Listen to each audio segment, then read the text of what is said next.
L'ombre de Pierre guérissait les malades. Le mouchoir de Paul délivrait des vies. Alléluia. La Bible pouvait nous le dire. Voici les signes qui accompagneront ceux qui auront cru. En mon nom, ils chasseront les démons. Ils imposeront les mains aux malades et les malades seront guéris. Lorsqu'ils vont consommer des breuvages mortels, c'est-à-dire des poisons, cela ne leur fera rien. Alléluia.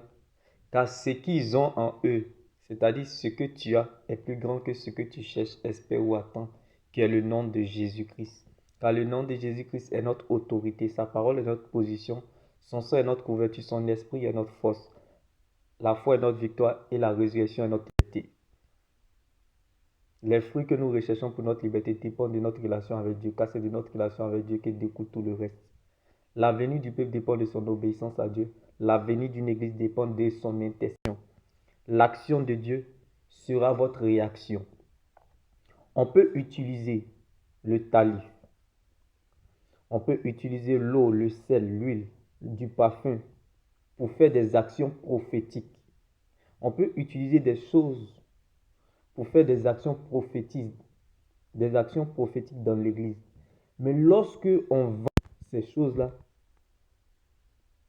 dans l'église, ce n'est plus de la croyance, c'est du fétichisme.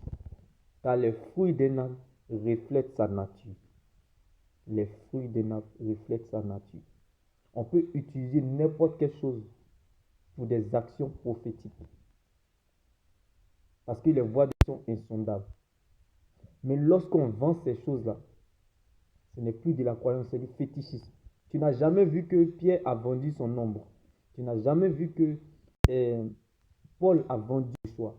Tu n'as jamais entendu que Paul a vendu son mouchoir. On peut utiliser pour faire des actions prophétiques, mais on ne vend pas.